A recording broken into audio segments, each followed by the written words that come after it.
네, 여러분 안녕하십니까? 사회복지조사론 함께 공부할 이수천입니다. 저와 함께 같이 1급 시험 준비해 보도록 하죠.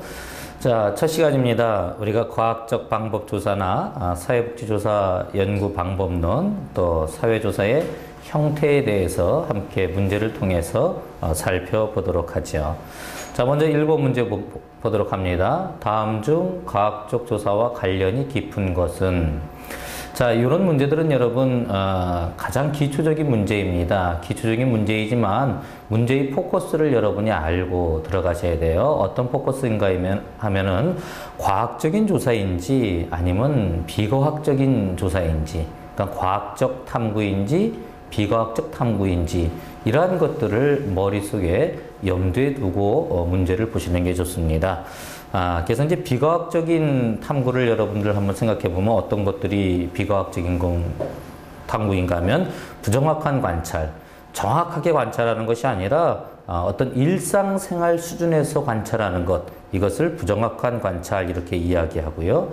그 다음에 소수의 사례를 가지고 일반화시켜버리는 어떤 지나친 일반화, 그리고 어떤 현상에 특정 패턴이 있다고 생각하고 그 패턴에 맞는 것만 찾아가서 결론을 내리는 선택적 고찰, 그 다음에 자신이 가지고 있는 신념이나 어떤 생각에 의해서 연구 결과가 나타나기를 바라는 그러한 모습으로 관찰해 나가는 것, 그래서 객관적인 관찰을 방해하는 것을 고정관념.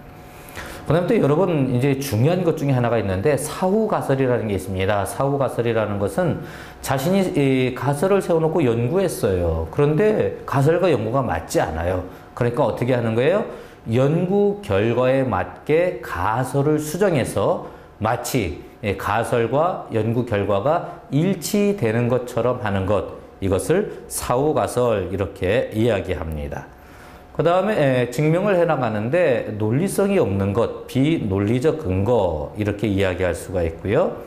또 어떤 그 자료를 이해하고 관찰하는 데 있어서 자아가 개입되는 것, 이것도 역시 중립성을 위반하기 때문에 과학적이지 않은 비과학적인 탐구라고 이렇게 이야기할 수 있죠.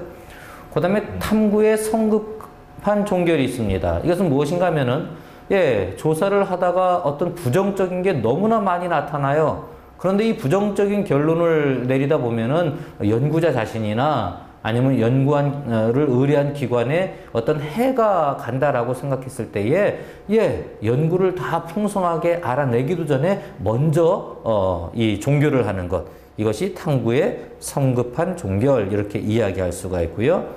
그 다음에 이해하지 못하는 영역에 대해서는 이건 신비로운 거야 라고 이렇게 여기면서 이 연구를 이제 그만둬 버리는 것, 이것을 신비화 이렇게 이야기할 수가 있겠죠. 자, 그렇다면 우리 문제 속에서 과학적 조사와 관련성이 깊은 것, 그러니까 비과학적인 것들을 빼내고 과학적인 걸 찾아봐라 라는 이야기죠. 그럼 하나 문제 하나씩 보도록 합니다. 자, 평소에 가난한 사람들은 게으르다고 생각하는 사람이 부지런하고 가난한 사람을 보았을 때에 그것을 예외적이라고 생각한다. 벌써 여러분 여기에 어떤 것이 들어가 있습니까? 평소에 가난한 사람들은 게으르다라고 생각하는 고정관념이 들어있죠. 고정관념이 들어있어서 그렇지 않은 사람을 봤을 때 예외적이다. 그렇지 않은 사람 봤을 때는 다른 경우로 봐야 되는데 예외적인 것으로 본다라는 것, 고정관념이 여기 들어가 있죠. 그러니까 과학적이지가 않습니다. 도박을 하는데 지금까지 계속 잃었으니까 이제는 딸 때가 되었다고 생각하고 계속 베팅을 추구한다. 여러분 이거는 논리적으로 맞지가 않죠. 비논리성입니다. 왜냐하면 여러분 베팅을 할 때 베팅에 대한 확률은 항상 똑같아요. 지금까지 잃었으니까 이제는 딸 때가 됐다. 이것은 자기의 생각이죠. 그 확률이라는 것은 매번 똑같습니다. 매번 똑같은데 지금은 더 많아질 것이다 라는 것, 자기의 생각이죠. 3번 분석 심리학을 주로 사용하는 치료자가 효과가 잘 나타나지 않자 클라이언트가 동기화되지 않았다고 주장을 한다. 자, 클라이언트가 동기화되지 않아서 문제가 나타나는 거라고 볼 수가 없지요. 그 사람에게 이것이 맞지 않는 것일 수가 있죠. 이것도 어떤 고정관념을 이야기하고 있죠. 그 다음에 같은 상황에서 같은 걸 재생하면 똑같은 결론이 나와야 한다. 자, 이거 일단 넘어가도록 합니다. 연구 결과에 따라서 가설을 조정하여 연구 가설과 연구 결과가 일치하도록 한다. 이걸 뭐라 그랬습니까? 사후 가설이라 그랬죠. 자, 그렇다 그러면 맞는 거는 4번이 되겠습니다. 자, 요게 무엇인가 하면은 과학적이다라고 이야기할 때의 가장 기본 개념은요. 똑같은 상황에서 똑같은 어떤 그 실험을 한다 그러면 결론도 똑같이 나와야 한다라는 게 과학의 기본입니다. 똑같은 상황인데도 불구하고 다른 모습이 나타난다라고 하면은 그 조사를 믿을 수 있어요, 없어요? 믿을 수 없죠? 예, 그러니까 동일한 어떤 조건과 환경을 만들어 준다면 동일한 결론이 나와야 돼요. 하지만 이게 정답이지만 여기서 또 우리가 한 가지 또 생각해 볼 수 있는 것은 무엇인가 하면은 이 사회과학 또 사회복지라는 것은 인간을 대상으로 하기 때문에 자연과학과는 달리 똑같은 상황을 만들어주기가 쉽지 않다라는 것, 그것도 여러분 참고로 함께 알아두실 필요가 있겠습니다. 자, 그럼 다음 문제를 또 같이 풀어보도록 하죠. 다음 중 사회과학의 한계라고 보기 어려운 것, 한계에 대해서 질문하고 있죠. 그러면 한계라고 보기 어려운 것이 어떤 건지 하나씩 보도록 합니다. 자, 복잡한 현상에 대해서 인과관계로 본다. 인과관계로 본다라는 것은 원인과 결과의 관계로 본다라는 것이죠. 원인과 결과의 관계로 보아야 그래야 어떤 그 원인에 대해서 프로그램을 제공해 줌을 통해서 문제를 해결해 나갈 수 있겠죠. 따라서 이거는 뭐예요? 과학적인 어떤 그 사회과학 탐구하는 것의 필요성 또는 장점 이렇게 이야기할 수 있죠. 따라서 보기 어려운 것은 무엇입니까? 1번이 정답입니다. 자, 2번도 보도록 합시다. 연구 대상이 가변적이고 복잡하다. 인간을 대상으로 연구하기 때문에 가변적이고 복잡하다라고 이야기했죠. 이것은 한계지요. 어떤 장점이다, 필요성이다 라고 이렇게 이야기할 수가 없겠죠. 자, 3번 연구 방법론이 불완전하고 통제 조작이 어렵다. 역시 사람을 대상으로 하는 것이기 때문에 통제하기가 어렵고 조작이라는 것이 여러분 과학적인 용어입니다. 어떤 결과를 조작한다라는 게 아니라 그 상황을 만들어 나가는 것, 이것을 조작이라 그래요. 조작이 어렵다. 이것도 역시 어려운 점, 한계점이라고 볼 수 있죠. 인간이 연구 대상이므로 과학적 분석이 어렵다. 그렇습니다. 인간이 대상이기 때문에 과학적으로 분석하는 것이 쉽지 않다라는 것이죠. 연구자의 가치가 개입될 가능성이 있다. 자, 연구는 어떻게 해야 된다고요? 중립적으로 해야 하는데 아무래도 과학적인 이 사회복지는 인간을 대상으로 하기 때문에 가치가 개입될 가능성이 있어요. 그러니까 한계다라고 이렇게 볼 수가 있겠죠. 따라서 정답은 1번. 이거는 사회과학의 어떤 필요성이라고 이렇게 우리가 생각해 볼 수가 있겠죠. 자, 귀납적 방법과 연역적 방법을 설명한 것으로 옳은 것은 이렇게 이야기합니다. 우리가 검증의 방법 중에 귀납적 방법과 연역적 방법이라는 것, 이것이 검증의 방법으로 활용되어지고 있죠. 자, 먼저 귀납적 방법이라는 것은 어떤 것을 이야기합니까? 귀납적 방법이라는 것은 결론을 내려놓지 않고 구체적인 것들을 하나씩 살펴본 이후에 그리고 나서 이 자료들을 분류하고 분석하고 통합해 나가는 과정을 통해서 어떤 결론에 이르는 것, 이것을 귀납적 방법이라고 이렇게 이야기합니다. 자, 연역적 방법은 어떻습니까? 반대가 연역적 방법이겠죠? 연구에 대한 잠정적인 결론을 미리 내려놔 보는 거예요. 그것을 가설이라고 합니다. 가설을 미리 내려놓고 자료들을 찾아보면서 정말 가설이 맞는지 이것을 살펴보는 게 연역적 방법, 이렇게 이야기할 수가 있습니다. 자, 귀납적 방법과 연역적 방법은 우리 사회과학을 하는 양대 패러다임이다라는 것, 이것 반드시 여러분 머릿속에 두고 우리가 있어야 될 것이에요. 그럼 한번 지문들을 통해서 한번 볼까요? 자, 연역적 방법은 특수한 사실로부터 일반적인 원리를 이끌어낸다. 자, 특수한 사실에서 일반적인 걸 갖는다. 뭐예요? 그게 귀납법이죠. 자, 귀납적 방법은 이론에 의해 가설을 세우고 이것을 그래서 if then이라 그래요. 가설을 세우고 만약 그렇다면 이럴 것이다 라는 것, 가설이죠. if then이라는 것은 전형적인 연역법입니다. 가설을 세우면 연역법이에요. 자, 그 다음에 연역적 방법은 가설, 조작화, 관찰, 검증의 절차를 걸친다. 그렇죠. 가설을 세우고 그 가설에 맞는 어떤 모습으로 조작화를 하고 그거에 맞는지 관찰을 하고 그 다음에 검증을 한다. 그러니까 이것은 연역법 맞습니다. 맞게 이야기하고 있습니다. 일단 정답은 3번이 되겠네요. 4번 연역적 방법은 관찰로부터 시작이 되니까 뭐예요? 관찰부터 한다. 귀납법적인 연구 방법이 되겠죠.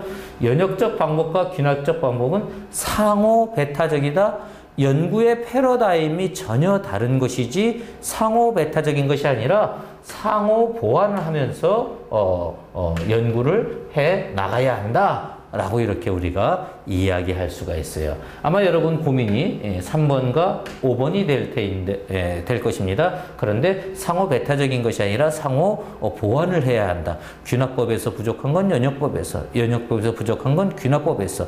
그래서 월레스의 수레바퀴 모형을 우리가 살펴보면 귀납법과 연역법을 계속 번갈아 가면서 사용하다 보면 사회복지적인 학문이 더 증진해 나가는 것, 이것을 이야기하고 있죠.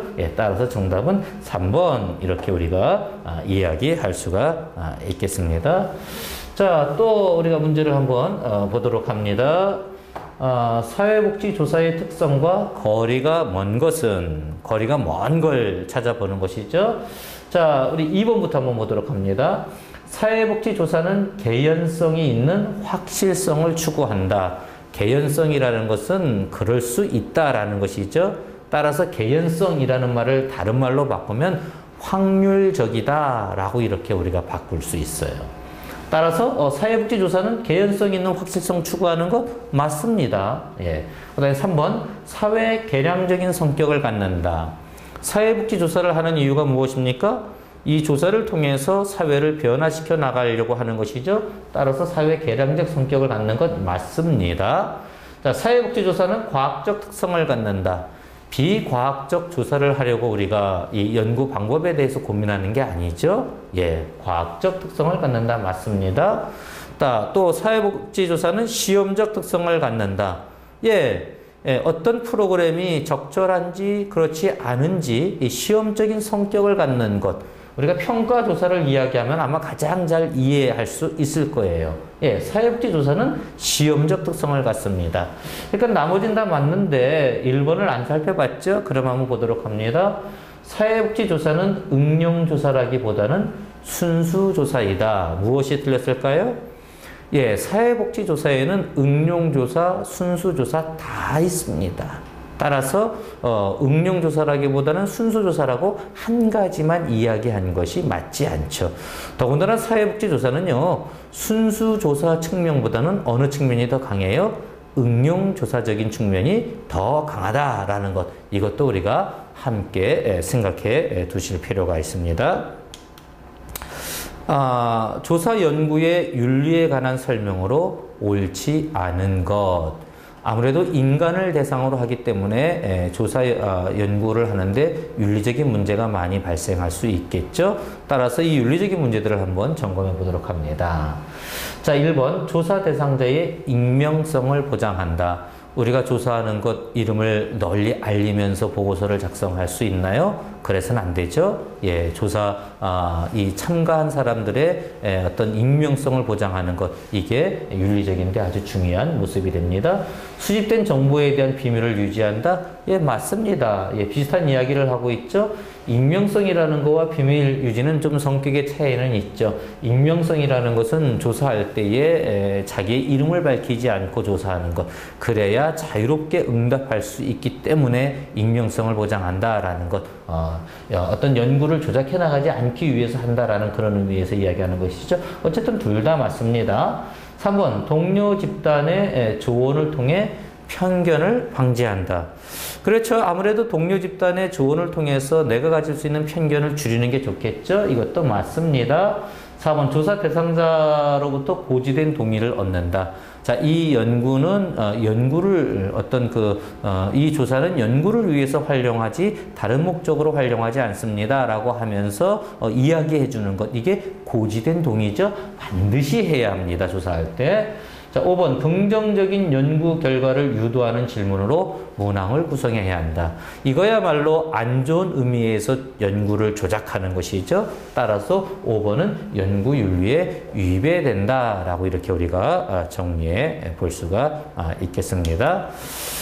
자, 사회복지조사의 필요성에 관한 설명으로 옳은 것을 모두 골라라 라고 이렇게 이야기하네요. 자, 그러면 맞는지 틀리는지 하나씩 우리가 한번 점검해 나가 보도록 합니다.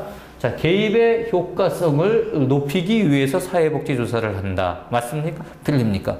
어떤 프로그램이 있는데 그 프로그램을 개입했을 때의 효과가 더 높은 모습으로 나타내기 위해서 정말 원인이 그것이냐라고 찾는 것이죠? 맞습니다. 그러니까 동그라미 쳐두시고요. 실천 과정에서 적용한 이론을 검증하기 위해서, 그 이론이 정말 맞는 이론이냐라는 걸 검증하기 위해서 하는 것, 예, 그런 이유로 조사를 하게 되죠. 동그라미 쳐두시고요. 답은 서비스 이용자에 대한 책임성을 높이기 위해. 여러분이 책임성이라는 또는 책무성이라는 의미를 잘 이해하셔야 합니다. 책임성이라는 것은 무엇을 이야기하는가 하면은 우리가 어떤 프로그램을 제공했을 때에 그 프로그램이 클라이언트의 문제를 해결했을 때에 책임을 다하는 거죠. 이게 책임성 또는 책무성이에요. 사회복지 조사를 하는 이유는 그렇습니다. 이 사람의 진짜 이 문제의 원인이 무엇인지를 알아야 그 문제를 해결할 프로그램을 제공할 수 있겠죠. 따라서 책임성을 높이기 위해서 사회복지 조사하는 것 맞습니다. 자, 동그라미 쳐두시고요. 실천 지식과 기술을 과학적으로 발전시키기 위하여. 이러한 조사들을 우리가 쌓아두다 보면, 이 조사들이 쌓아두어진 것을 다시 토대로 연구하다 보면 어떠한 일에 대한 실천 기술이나 실천 방법이 축적되어서 하나의 이론으로 발전할 수 있겠죠? 예, 맞습니다. 동그라미 쳐주세요. 그러면 가, 나, 다, 라 전부 맞네요. 전부 맞는 지문이 5번이 정답이 되겠습니다. 자, 다음 조사의 종류와 연결이 옳지 않은 것. 그래서 조사의 방법과 그 설명이 옳은지 틀린지 한번 보는 것이죠. 그럼 한번 보도록 하죠. 기초조사, 조사자의 지적 호기심을 충족한다. 아마 이 지적 호기심 충족하기 위해서 우리가 연구하냐라는 이런 의문 때문에 혹시 이게 틀린 것 아닌가라고 이렇게 여러분 생각해 보기 쉬운데요. 기초조사라는 것은 지적 호기심을, 정말 그럴까? 왜 그렇지? 라는 것, 이러한 것 때문에 하는 게 기초조사입니다. 따라서 지적 호기심을 충족하는 것 맞습니다. 자, 그 다음에 응용조사, 문제 해결이나 개선하는 것. 어떤 문제를 해결하기 위해서 또는 어떤 그 모습을 개선하기 위해서 하는 것 응용조사라고 그러죠. 그래서 사회복지조사는 응용조사적인 측면이 강하다라고 말씀드렸잖아요. 맞습니다. 평가조사, 프로그램의 지속, 중단 등의 여부. 프로그램을 평가해서 이게 계속할 거냐, 아니면 그만둘 거냐, 아니면 어떻게 바꿔나갈 것이냐, 이런 판단들을 하죠. 그러니까 평가조사 맞습니다. 양적조사, 객관적 결과를 지향한다. 어떤 조사든지 전부 다 객관적인 결과를 지향해 나가는 것이죠. 따라서 양적 조사, 객관적 결과를 지향한다. 맞습니다. 특별히 양적 조사는 주로 통계들을 활용하는 그런 방법이 있죠. 그러니까 객관적 결과를 지향하는 것 맞습니다. 자, 질적 조사. 통계적 결과 해석 시 양보다는 질을 중요시한다. 자, 여러분, 통계적이라고 나오면은 양적 조사예요. 질적 조사는 통계를 활용하는 게 아니라 인터뷰나 또 관찰이나 이러한 것을 통해서 하는 게 질적 조사입니다. 따라서 질적 조사의 통계적인 결과 이야기하는 것 맞지 않죠? 벌써 거기서 틀렸는데 또 여러분 중요하게 생각할 거 뭘 생각해야 되는가 하면 양보다는 질을 중요시한다. 어떤 사람은 양적 조사, 질적 조사를 양적 조사는 질보다는 양을 추구하는 것, 질적 조사는 양보다는 질을 추구하는 것 이런 식으로 이야기하는데 굉장히 어리석게 이야기하는 거예요. 양적이냐 질적이냐라는 것은 자료의 형태가 양적 형태냐 질적 형태냐라고 이렇게 물어보는 것이죠. 그래서 계량화할 수 있는 양적 형태의 자료를 활용하면 양적 연구이고요. 계량화할 수 없는 어떤 그러한 자료들, 그래서 인터뷰나 관찰이라고 말씀드리잖아요. 이런 걸 통해서 연구를 해나간다라고 하면 계량할 수 없는 자료이기 때문에 질적 자료 이렇게 이야기합니다. 정성, 정량이라는 것도 똑같은 표현이에요. 정량이라는 것은 어떤 양적 자료를, 정성이라는 것은 질적 자료를 이라는 그러한 의미로 우리가 생각을 하고선 문제를 풀어야 한다라는 것이죠. 그래서 양적, 질적이라는 말을 여러분 오해해서는 안 된다라는 것 기억해 두시기 바랍니다. 자, 대상 범위에 따른 조사 방법의 연결이 옳은 것 이렇게 이야기하네요. 자, 그럼 한번 보도록 합시다. 자, 전수조사, 표본조사, 단일조사 이렇게 이야기하죠. 전수조사라는 건 뭘 이야기합니까? 말 그대로 모든 사람을 다 조사하는 것, 이것이 전수조사예요. 자, 그런데 모든 사람을 다 조사하니까 표본을 추출할 필요가 있습니까? 없습니까? 없지요? 예, 표본 추출 방법이 필요하다. 벌써 말이 틀렸죠. 따라서 X를 해 두시고요. 자, 그 다음에 표본조사. 모집단이 작을 때 사용한다? 여러분, 표본조사라는 것은 전체 모집단에서 어떤 표본을 끄집어내는 거잖아요. 그렇다는 것은 모집단이 너무나 많아서 그것을 다 조사하기 힘드니까 거기서 표본을 끄집어내는 거죠. 따라서 모집단이 작을 때 사용한다? 아니죠. 모집단이 작을 때는 그냥 전수조사를 하면 되죠. 따라서 X를 해 두시고요. 자, 넘어가서 우리 4번부터 전수조사. 전체의 일부분을 추출한다? 그게 표본조사죠. 그러니까 X고요. 표본조사, 모집단 전체를 조사한다? 반대로 설명하고 있네요. 역시 X고요. 정답은 3번인데 한번 보도록 합시다. 단일 대상 조사.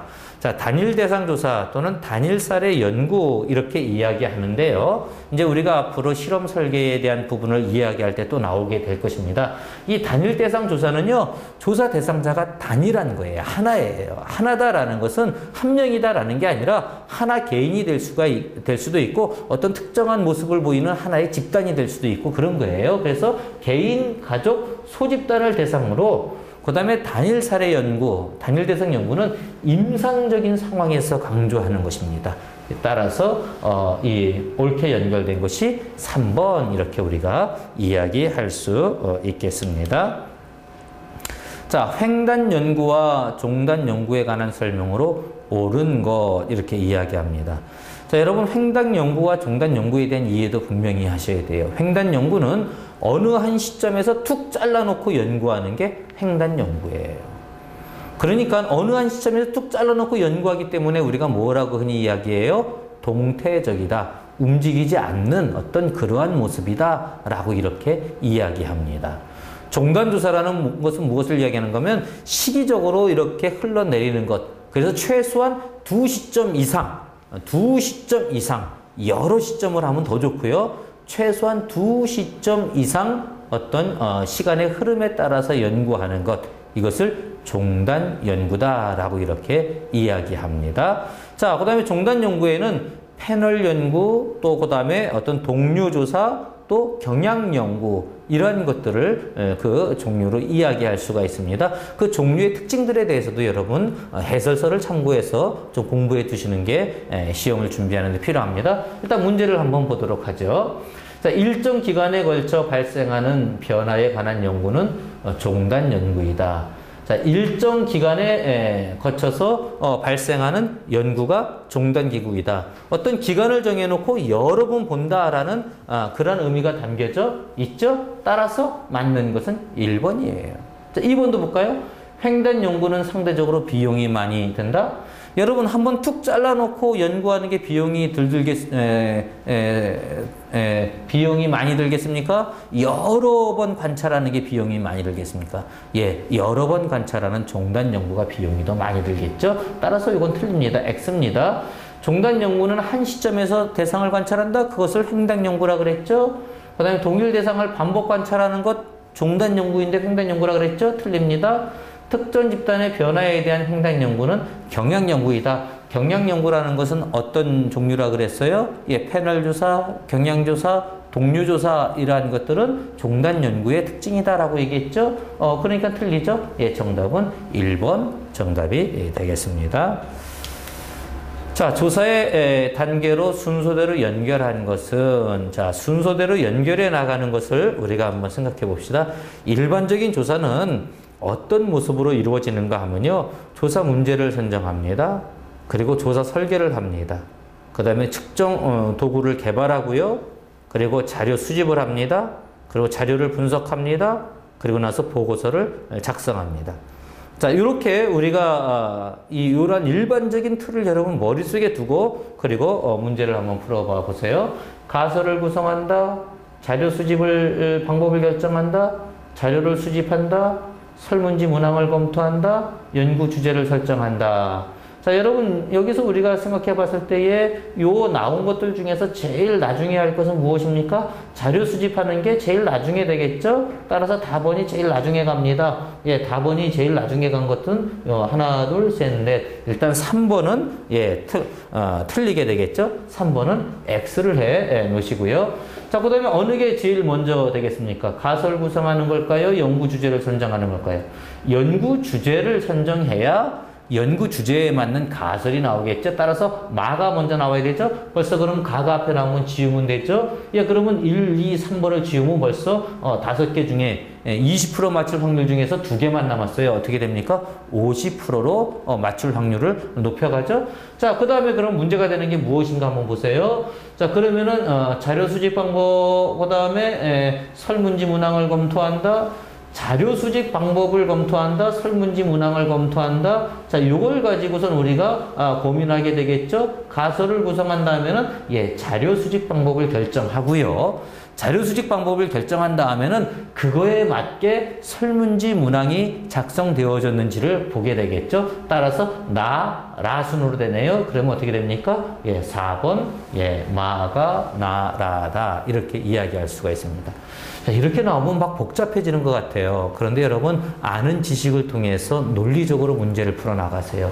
처음과 끝 먼저 구분을 해 놓으면은 예, 세 문제를 버릴 수가 있고요. 그 다음에 안에서 이제 고민을 하다 보면 적어도 50%를 맞출 수가 있겠죠. 예, 문제를 푸는 요령도 우리가 점수를 높이는 하나의 방법이다라는 것 여러분 기억해 두시기 바랍니다.